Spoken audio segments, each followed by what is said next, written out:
Okay class. So हमने previous lecture में MOA का डिस्कशन ख़त्म किया। सो आज हम article of association that is AOA के रिगार्डिंग डिस्कशन करेंगे।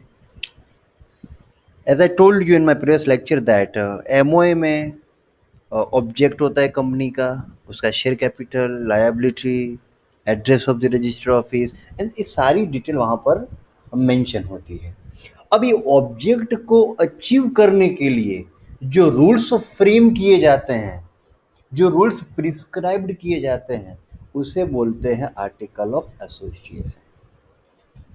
सो it's nothing but right and duties of the member which is decided and which is to be written in the AOA.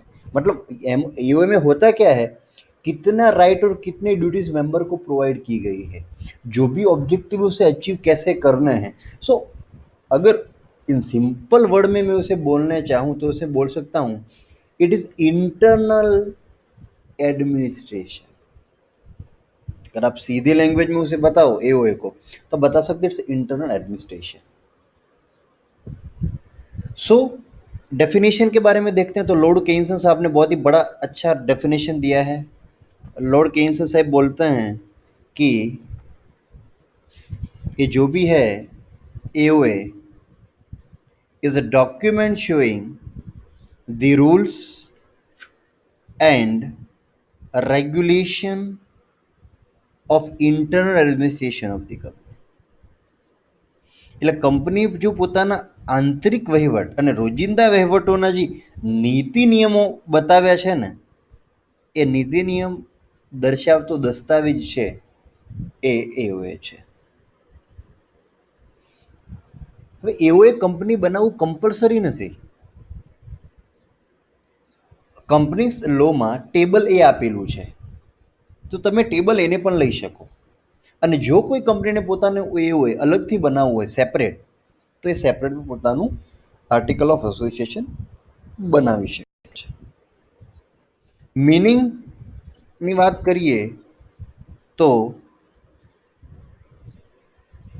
article means the article of association of the company as originally framed or as altered from time to time in the pursuance of any provision of the Companies Act or any other law for time being in force or of this act, including so far as they apply to the company. Class एक बहुत simple word में अगर बताना है तो बहुत सारे definition दिए हैं एओए के, ठीक है। तो हम बोल सकते हैं कि આર્ટિકલ એટલે કંપનીના આંતરિક વહીવટનું નિયમન કરતા નિયમોનો સમૂહ। ये बहुत सिंपल लैंग्वेज में हम बता सकते हैं। The collection of the rules regarding the internal administration of the company, मतलब जो भी इंटरनल एडमिनिस्ट्रेशन कंपनी का है, ठीक है, उसके रिगार्डिंग जो भी रूल्स को कलेक्ट किया गया है, रखा गया है, फ्रेम किया गया है, उसे ही आर्टिकल बोलते हैं। दूसरे सारे डेफिनेशन है लेकिन ये बहुत सिंपल था तो मैंने ये आपके साथ डिस्कस किया। Now nature of article of association का नेचर कैसा होता है, ठीक है। सो पहले बात करते हैं, in order to understand the nature of AOA it is divided into two part. Number one, company having limited liability of share capital, और दूसरा है companies other than that capital, ठीक है। तो उसके तहत उसका दोनों का जो है नेचर इम्पोर्टेंस जो भी आप बात करो वो दोनों का अलग अलग है।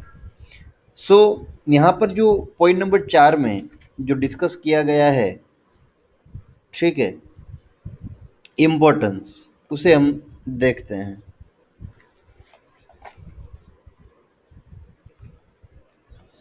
नंबर 1 है रूटीन ऑपरेशन। सबसे ज़्यादा है कि एओए इंटरनल एडमिनिस्ट्रेशन के लिए है, मतलब जो भी दिन प्रतिदिन ऑपरेशन होंगे उसको मैनेज करना होगा, उनको रेग्युलेट करना होगा, इसमें बहुत उपयोगी है। એમાં બહુ ઉપયોગી છે કારણ કે રોજિંદા વ્યવહારમાં જે પણ ધંધાનો વહીવટ ચાલે છે એના નીતિ નિયમો દર્શાવે છે। યુઝફુલ ફોર કોમ્પ્લિયન્સ ઓફિસર, જે પણ સેક્રેટરી છે, ઉચ્ચ અધિકારી છે, એના માટે આ મહત્વનો દસ્તાવેજ છે। કેમ? કારણ કે દરેક શબ્દનું જુદું જુદું અર્થઘટન થાય. શેર હોલ્ડરના હક હોય, જવાબદારી હોય, શેરની વેચણી હોય, હપ્તા હોય, જપ્તી હોય કે ફેરબદલી હોય, આ તમામના અંગેના નિયમો, સભાને લગતી જોગવાઈઓ, હિસાબ કિતાબના નિયમો, ડિરેક્ટર, ઓડિટર,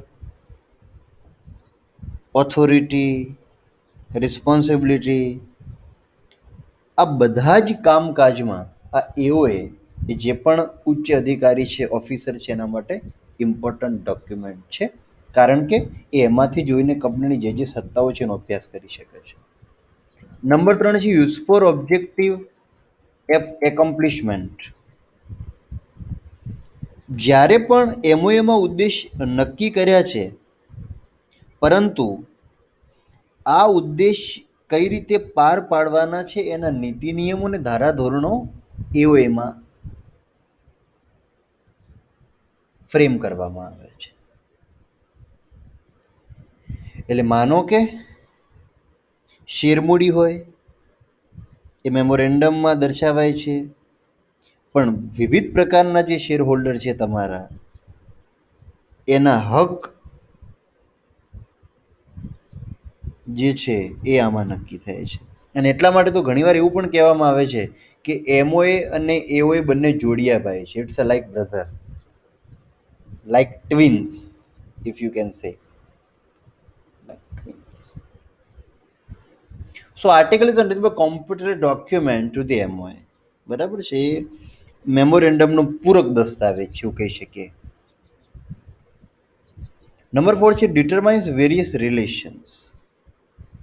આર્ટિકલને આધારે જ કંપની તથા સભ્યો વચ્ચેના સંબંધો નક્કી થાય છે. કારણ કે એ જ દસ્તાવેજ એવો છે જે અલગ અલગ શેર હોલ્ડરને, અલગ જ ડિરેક્ટરને પોતાની સત્તા અને હક આપશે. Helpful in determining the types of the company. કોઈ પણ કંપનીના આર્ટિકલનો અભ્યાસ કરો તો એના પરથી તમને ખબર પડી જાય કે કંપની પબ્લિક લિમિટેડ છે કે પ્રાઇવેટ લિમિટેડ છે. વાય? કારણ કે આર્ટિકલમાં સભ્યની સંખ્યા પર નિયંત્રણ દર્શાવેલું હોય, શેર ફેરબદલી પર નિયંત્રણ છે કે નહીં લખેલું હોય, જાહેર જનતાને શેર ખરીદવા માટે ઇન્વિટેશન આપી શકે છે કે નહીં કંપની, આ બધી જ વસ્તુ મેન્શન કરેલી હોય. અને આ બધું હોય તો તમે એવું કહી શકો કે ઇટ્સ અ પ્રાઇવેટ કંપની. કારણ કે પ્રાઇવેટ કંપની માટે જ મેમ્બર માટે રિસ્ટ્રિક્શન છે, ટ્રાન્સફર ઓફ શેર માટે રિસ્ટ્રિક્શન છે, અને they can never invite general public for the subscription. તો આ કેસીસમાં એ અવેલેબલ છે.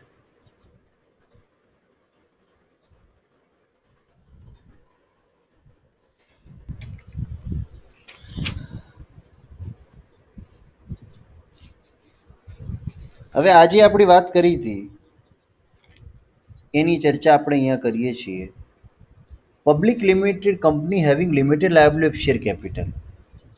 સો article of association company registered સમક્ષ નોંધાવવું પહેલાં તો ફરજિયાત નથી. બરાબર છે.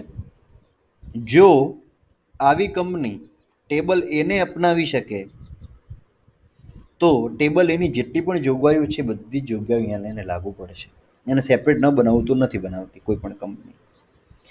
બાંહેધરીની મર્યાદિત જવાબદારીવાળી કંપની, જે લોકોની કંપની લિમિટેડ બાય કોન્ટ્રાક્ટ, સો આવી કંપનીઓમાં આર્ટિકલ એસોસિએશન નોંધાવવું ફરજિયાત છે. કંપની ધારામાં જે આર્ટિકલ્સ ટેબલ સીના ફોર્મમાં છે અને શેર મૂડી વગરની ગેરંટી કંપની પોતાનું આર્ટિકલ ટેબલ ડીના ફોર્મમાં અને અમર્યાદિત જવાબદારી કંપની પોતાનું આર્ટિકલ ટેબલ ઈના ફોર્મમાં તૈયાર કરી અને આપે છે. બીજી વાત, એ મેમોરેન્ડમની જેમ છપાવેલું હોવું જોઈએ, છાપેલું, બરાબર છે, printed. Systematic divide index and paragraph, index ને પેરેગ્રાફનું ડિવિઝન પરફેક્ટ હોવું જોઈએ. It should be shine the present of witness. Again મેં તમને વાત કરી જે એમઓએમાં હતું, વિટનેસની હાજરીમાં અને જે પણ સાઇન સિગ્નેચર હોવા એ હોવા જોઈએ. સભ્યોના નામ, સરનામા, address, detail regarding business and profession should be stated. And last, the requisite stamp duty should be fixed. એટલે જે પણ સ્ટેમ્પ હોય સ્ટેમ્પ ડ્યુટી એક્ટ પ્રમાણેનું એ પણ લગાવેલ હોવું જોઈએ. એટલે જે છે થોડુંક એમઓએથી મળતું છે. It's like MOA. Next topic છે ડિટેલ્સ રિગાર્ડિંગ એઓએ. એવામાં કઈ કઈ ડિટેલ્સ હોઈ શકે છે. So every company makes its own article independently જેમ the following details are to be incorporated in the articles. જો બધા પોતપોતાના પરસેપ્શન પ્રમાણે એવું એને બનાવે છે, પણ જનરલી મોટાભાગની જે માહિતીઓ છે અહીં આપણે દર્શાવવાનો પ્રયત્ન કર્યો છે, સમજાવવાનો પ્રયત્ન કર્યો છે. સૌથી પહેલા વાત કરું તો શેર કેપિટલ. સો સૌથી પહેલા તો share capital and its distribution various ways, કઈ રીતે ડિસ્ટ્રીબ્યુશન છે. Right arising out of every share, દરેક શેર પર કયો કોઈ રાઇટ છે. Rules relating to share, share premium, bonus, same way. Guarantee commission, by જે તમે બારેહધારી કમિશન કહો છો એ. Alteration, capital reduction, reconstruction and the rules, reconstruction કરવાનું છે, રિડક્શન કરવાનું છે તો ક્યારે, whatever. Rules relating to grant of share, distribution and transfer of share, એટલે કે શેરની મંજૂરી, વહેંચણી, ફેરબદલી, શેર જપ્તી જે પણ છે વિધિના બધાના નિયમો. અને rules regarding the lien and warrant on share, જે શેર વોરંટની અને શેર સ્ટોકની વ્યવસ્થાના નિયમો છે એ પણ એમાં મેન્શન હોય છે. નંબર 2 છે board of director and other officers. Rules relating to the purchase of share by director, કેટલા શેર ડિરેક્ટર પરચેસ કરી શકે, ધ રેમ્યુનેશન, એનું રેમ્યુનેશન કેટલું આપવાનું છે. Power, duty, liability, retirement and meeting, whatever they all are mention in this. Liability regarding day to day administration meeting of the board of directors, their appointment, salary and others. જે પણ એની liability છે board of ડિરેક્ટરની, એની appointment, salary, બધી બાકીની પણ information અહીંયા દર્શાવવામાં આવશે. થર્ડ છે detail regarding to the meeting. Right of member to vote, મેમ્બરને વોટ આપવામાં આવે છે, બરાબર છે. Then rules of meeting, rules of director of meeting, rules with regard to notice, duty chart, proxy and adjust of another meeting. આ બધી જ સભા નોંધ રદ કરવું એ બધું જ બાબત અહીંયા દર્શાવવામાં આવે છે. નેક્સ્ટ છે ડિટેલ અબાઉટ એકાઉન્ટ્સ, હિસાબો તૈયાર કરવા, જાળવવા, ફરજો, જવાબદારી, ઓડિટરની નિમણૂક, વેતન, હિસાબોનું એનાલિસિસ, વાર્ષિક હિસાબો, વચગાળાના હિસાબો, નફો, વ્યાજ, ડિવિડન્ડ અંગેના બધા નિયમો પણ અહીંયા સમાવેશ થાય છે. નેક્સ્ટ છે ફિનાન્સ.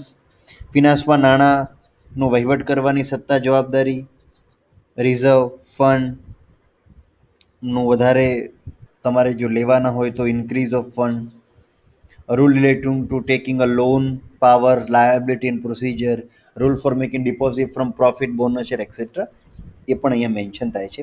થર્ડ છે મિસેલેનિયસ, એટલે પરચુરણ, જે પણ બાબતો છે એમાં કંપની ધારા પરિસ્થિતિ સ્ટેકમાં જે ટેબલ એ કેટલી અંશે લાગુ પડશે તેની સ્પષ્ટતા. ઓકે, તમે ટેબલ એને કેટલું એડોપ્ટ કરો છો જ્યારે તમે પોતાનું બનાવો છો ત્યારે. ઇન્ટરપ્રિટેશન ઓફ વર્ડ્સ, જે પણ તમે શબ્દો લખે છે એનું અર્થઘટન કયું છે, કે નહીતર શું થાય દરેક શબ્દોનું અલગ અલગ અર્થઘટન થાય, બરાબર છે. દેન છે કંપનીની મહોરનો ઉપયોગ કોણ કરી શકે છે, બરાબર છે. જે સીલ કંપનીનો કહેવાય છે એનું શું થવાનું છે. અને rules relating two office management, મતલબ ઓફિસ મેનેજમેન્ટના પણ જે પણ નિયમો છે. અને ધેન ધ સ્પેશિયલ મેટર, જે ઇમ્પોર્ટન્ટ છે એની વાત જો હું કરું તો certain matter depend on the types of the company, કેટલીક જે બાબતો છે એ કંપનીના શેર પર ડિપેન્ડ છે. માનો કે અનલિમિટેડ લાયબિલિટીવાળી કંપની છે તો દરેક સભ્યનું શેર મૂડી કેટલું રહેશે, સભ્યની સંખ્યા કેટલી રહેશે તેની વિગત. શેર મૂડીવાળી કંપનીના શેર બદલી પર નિયંત્રણ, એમાં વધુમાં વધુ 30 સભ્યો, જે પણ રૂલ છે એ લાગુ પડશે. નાણાં રોકવા માટે જાહેર જનતાને આમંત્રણ આપવાનું છે કે નહીં એ પણ એક ક્વેશ્ચન છે, બરાબર. અને the number of members of the company have limited liability by guarantee is to be specified, જેટલા પણ મેટર છે એને અહીંયા સ્પેસિફાઈડ કરવા જોઈએ. બસ ટેબલ એ જો એક છે કે ટેબલ એ શું છે તેની થોડીક ખાલી જો ચર્ચાઓ કરીએ આપણે તો એવું ચર્ચાઓ થઈ શકે કે ટેબલ એ એક એવો એનો સ્પેસિમેન છે. Company limited by share capital જે છે એનું એક સ્પેસિમેન છે. એટલે કોઈ પણ કંપની ને સીધે સીધું જો એને એડોપ્ટ કરવું તો કરી શકે છે, અને ધારે તો પોતાનું બનાવી પણ શકે છે, પણ એને મેન્શન કરવાનું રહેશે કે એમાં ટેબલ એનો કેટલો હિસ્સો છે, કેટલા પર્સન્ટેજ તમે એને યુઝ કર્યું છે. ઓકે, ટેબલ એ કોણે તૈયાર કરવું પડે, ક્યારે તૈયાર કરવું પડે, તો company limited responsible from share capital instead of framing its own article except table a completely or partially as an article, they have state which provision of table A which have been accepted for the articles. It is compulsory for other kind of companies to prepare their article. એક વસ્તુ તમે જુઓ, માનો કે company limited by share capital છે, એ પોતાનું એવો તૈયાર કરવાને બદલે ટેબલ એને લઈ શકે છે. હું એવું નથી કહેતો સંપૂર્ણ, it's a completely or partially, જે પણ પ્રોવિઝન્સ એને લેવી લે, પણ એને મેન્શન કરવાનું રહેશે કે કઈ ટેબલ એની જોગવાઈઓનો એ સ્વીકાર કરે છે. બરાબર છે. અને તેમણે આર્ટિકલમાં કઈ કઈ બાબતો અંગે ટેબલ એનો સ્વીકાર કર્યો છે પણ એને દર્શાવવું જોઈએ. એટલે એ મેન્ડેટરી છે. થર્ડ છે, can private company acceptable A? No, private company can not acceptable A. એટલે મારો કહેવાનો આશય જે ફર્સ્ટ હતો કે ટેબલ એ માત્ર ને માત્ર કઈ કંપની માટે છે? Public limited. બરાબર છે. So no private company can not acceptable because it's a definition conclude that three conditions which a private company has to observe must be prepared their own article. So it is compulsory for a private company to have its own article. એટલે ક્યારે કોઈ private company table એનો ઉપયોગ કરી શકતી નથી. આનો separate MCQ પણ કદાચ તમને પૂછાઈ શકે. Then details or table એની જો વાત કરું તો there are 99 articles for the internal management of the company in table A. Number one, regarding the share capital matter, share capital and kind of share, changes in the right of shareholder, share in lieu, ठीक है, share instalment, share allotment, forfeiture of share, share transfer, share warrant, transfer of share into stock and alteration of share capital. આ બધી જ બાબતોનો સમાવેશ અહીંયા થાય છે શેર લિયન સાથેનો. નેક્સ્ટ છે matter relating to the company director. So એમાં જે પણ બોર્ડ ઓફ ડિરેક્ટર છે, સંચાલક મંડળ, એની સત્તાઓ કેટલી છે, જવાબદારી કેટલી છે, સભાની કાર્યવાહી કેટલી છે, procedure of meeting, general meeting જે થવાની છે એજીએમ એની કાર્યવાહી, ડિરેક્ટર જે છે, મેનેજિંગ ડિરેક્ટર છે, મેનેજર છે, એ લોકોના રિટાયરમેન્ટ, એ લોકોને અપોઇન્ટમેન્ટ, એ લોકોનું રેમ્યુનરેશન એક્સેટ્રા નંબર, એ બધાની બાબતનો અહીંયા સમાવેશ થાય છે. અધર મેટરની જો વાત કરું તો છે કોમન સીલ જે પણ છે કંપનીનો એ, ઠીક છે. દેન declaration of office management, voting right of the member, winding up company procedure of meeting and their management. C આપણે લઈ લઈએ ફરી, distribution of profit and accounts or declaration of dividend and distribution, any process, reserve capital, capitalization of profit, audit and account ની પણ જોગવાઈઓ અહીંયા mention કરેલી છે. માનો કે તમે એઓએમાં તમારે ઓલ્ટરેશન એટલે કે ચેન્જીસ કરવા હોય તો શું કરવાનું? તો અગાઉ આપણે વાત કરી કે એમઓએમાં ચેન્જીસ કરવું એ અઘરું છે. ટાઈમ ટુ ટાઈમ ચેન્જીસ એમાં થતા નથી. તમે એઓએમાં ટાઈમ ટુ ટાઈમ ચેન્જીસ કરી શકો છો. શું કરવાનું એના માટે? In alteration of AOA special resolution pass by the members in the meeting, special resolution pass કરવાનું અને એની કોપી રજિસ્ટ્રારને 30 દિવસમાં, રેઝોલ્યુશન પાસ કર્યાના 30 દિવસમાં મોકલાવવાનું. The alteration in AOA should within the limits prescribed by MOA. એમઓએમાં જેટલું છે એના એનાથી બહાર તો નહીં જાવ, નહીં તો પાછું પેલું ડોક્ટર અલ્ટ્રા વાયરસ લાગી જશે. બરાબર છે, એઝ યુ નો આપણે લાસ્ટ લેક્ચરમાં ડિસ્કસ કર્યું હતું. Such alteration should not B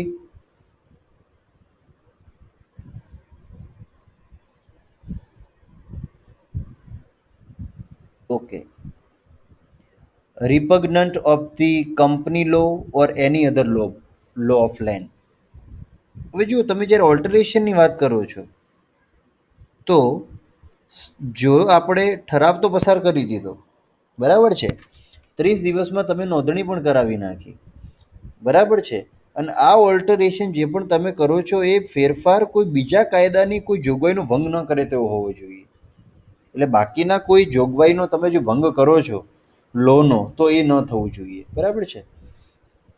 Alteration which increase the financial liability of the member should not be made without the consent of member. માનો કે કોઈ તમે એવું ડિસિઝન લેવા માંગો છો જેનાથી મેમ્બરની ફિનાન્શિયલ લાયબિલિટી વધી જાય છે, તો મેમ્બરના તમે કન્સેન્ટ વગર એની લાયબિલિટી વધારી શકતા નથી.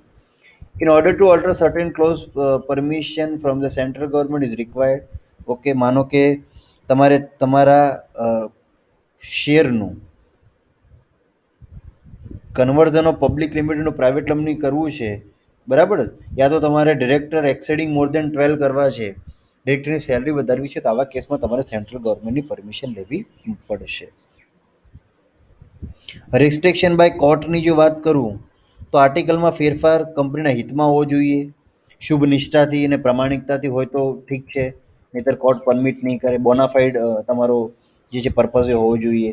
દેર can not be any alteration which commit breach of contract with third party. Third party સાથે જો કોન્ટ્રાક્ટ બ્રીચ થતો હોય તો ગવર્મેન્ટ એને અલાઉડ નહીં કરે. અને લાસ્ટ છે, the majority can not be jeopardize the interest of the minority by alteration made the deceive of harass the minority. એટલે માનો કે બહુમતીવાળા પોતાના વર્ચસ્વનો ઉપયોગ કરીને જો કોઈ લઘુમતીને જોખમમાં મૂકવાની વાત કરે, બરાબર છે, યા છળ કપટ કે દગો કરે, જોર જુલમ કરે, કરવા માટે આર્ટિકલમાં ફેરફાર જો કરે લઘુમતી માટે તો થઈ શકતો નથી. So harassment is not possible for the minority. So alteration એ રીતે હોવું જોઈએ. અને આ બધા જો ઓલ્ટરેશન થશે તો it's a restriction by the court of law. બીજું જ એક ટોપિક આની સાથે મારે જે સમજાવવું છે, ડોક્ટ્રિન ઓફ ઇન્ડોર મેનેજમેન્ટ છે. બરાબર છે, આપણે ડોક્ટ્રિન ઓફ ઇન્ડોર મેનેજમેન્ટ જે છે એને ગુજરાતી બહુ સરસ જે છે એમનું છે, આંતરિક વહીવટનો સિદ્ધાંત. MOA and AOA are the vital document for incorporation of the company. These are public documents. So the public at large know the provisions and content of this document. However, every person is not supposed to know the indoor management of the company. બરાબર છે. ઘણી બધી દરેક કંપનીને આંતરિક બાબતો પણ જાણ છે તેવું માની શકાતું નથી. દરેક કંપનીને જાણ નથી જોતી. બરાબર, તો પ્રિન્સિપલ શું કહે છે? If any act is done as per the provision of MOA, it is presumed that the act is done after fulfilling the formalities. એટલે જે કાર્ય મેમોરેન્ડમ અને આર્ટિકલને આધીન થયું હોય તે કાર્ય મેમોરેન્ડમ અને આર્ટિકલમાં દર્શાવેલ તમામ ઔપચારિક વિધિને અનુસરવામાં આવે છે તેવું માની શકાય. અને આને આંતરિક વહીવટનો સિદ્ધાંત કહેવાય છે. એટલે જે પણ ફૂલફિલમેન્ટ કરવાની છે પ્રોસિજર એ બધી જ ફૂલફિલમેન્ટ કરે છે એવું અહીંયા માનવામાં આવે છે. રોયલ બ્રિટિશ બેંક અને તુર્કંદના કેસમાં અદાલતે આ સિદ્ધાંતને ધ્યાનમાં લીધો હતો કે જેમાં એવું હતું કે તુર્કંદ નામની વ્યક્તિએ રોયલ બ્રિટિશ બેંકને નાણાં ઉછીના આપ્યા હતા. બેંકના ડિરેક્ટરો તે અંગે જામીનખત કરી આપ્યું. કંપનીના આર્ટિકલના નિયમ પ્રમાણે વિશિષ્ટ પ્રકારનો ઠરાવ થયા પછી જ કંપની આવી જામીનખત આપવાની સત્તા કંપની પાસે હોય. કંપનીનો એવો દાવો હતો કે વિશિષ્ટ ઠરાવ ન થયો હોવાથી ડિરેક્ટરે આપેલું જામીનખત માટે કંપની બંદર કરતા છે જ નહીં. અને આર્ટિકલ એ જાહેર દસ્તાવેજ હોવાથી તુર્કંદ આપેલું જામીનખત કંપની બંદર કરતા નથી. પણ આર્ટિકલ એ જાહેર દસ્તાવેજ હોવાથી શ્રી તુર્કંદ ડિરેક્ટરની સત્તા અંગેની રચનાત્મક નોટિસ મળી ગઈ છે એવું ગણાય. સો આ કેસમાં અદાલતે એવો ચુકાદો આપ્યો કે તુર્કંદનો વ્યવહાર એ આર્ટિકલને આધીન હતો. આર્ટિકલમાં દર્શાવેલ તમામ ઔપચારિક વિધિ અનુસરવામાં આવી છે તેવું માની શકાય અને કંપની તમામ આંતરિક બાબતોની જાણ અંગે જનતા પાસેથી અપેક્ષા રાખી શકે નહીં. તેથી શ્રી તુર્કંદને કંપની પાસેથી નાણાં વસૂલ કરી શકે છે. ક્લાસ બહુ સરસ મજાનો કેસ હતો. એટલે દરેક કંપની એવું વિચારે કે દરેક વ્યક્તિને ખબર છે સિદ્ધાંતની એવું જરૂરી નથી. દરેકને આંતરિક વહીવટની ખબર છે એવું જરૂરી નથી. એણે તો પેલું વાંચ્યું અને એમાં લખ્યું તો એ પ્રમાણે એણે એ જામીનખત જે કંપની લીધું એમાં માની લીધું. બરાબર, કંપનીએ પ્રોસિજર ફોલો નથી કરી તો કંપનીની પોતાની ભૂલ છે ને એટલા માટે કોર્ટે એમની તરફેણમાં ચુકાદો આપ્યો. હવે આમાં સિદ્ધાંતના ઘણા અપવાદો પણ છે, એક્સેપ્શન છે. પહેલું તો છે અગાઉથી નોટિસ આપી હોય તો. સો ઇફ જો તમે અગાઉથી નોટિસ આ બાબતે આપી દીધી હોય કે આવા કેસમાં આવું બન્યું છે, બરાબર છે, તો એવા કેસમાં કંપની બંધન કરતા રહેતી નથી. નોલેજ ઓફ ઇરેગ્યુલારિટી, બરાબર છે, સો એ પણ એક છે. સસ્પિશન ઓફ ઇરેગ્યુલારિટી, જે પર્સન ડીલિંગ કરી રહ્યો છે બરાબર ઇન્ટર મેનેજમેન્ટથી, he cannot take benefit of doctor of indoor management, benefit નથી લઈ શકતો. દેન છે forgery.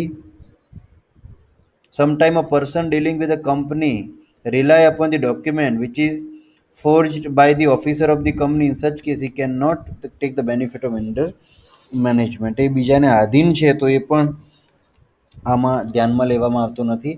નો નોલેજ ઓફ આર્ટિકલનું કોઈ નોલેજ નથી, then he cannot take the benefit of this doctrine and acts outside appertinent authority.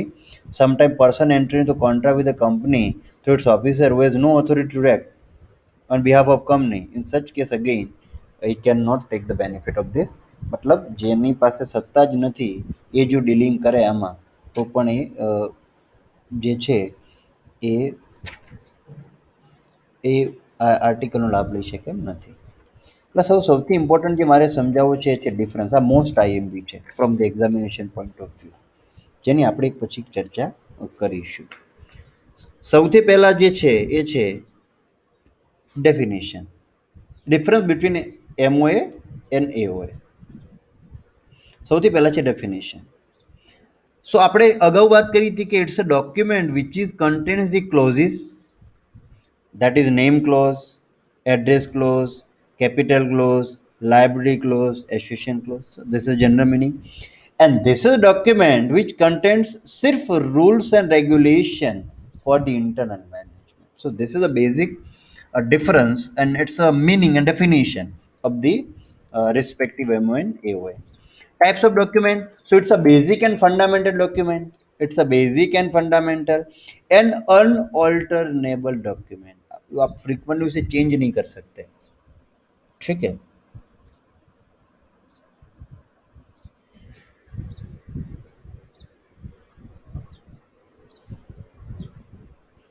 And it's a constitution.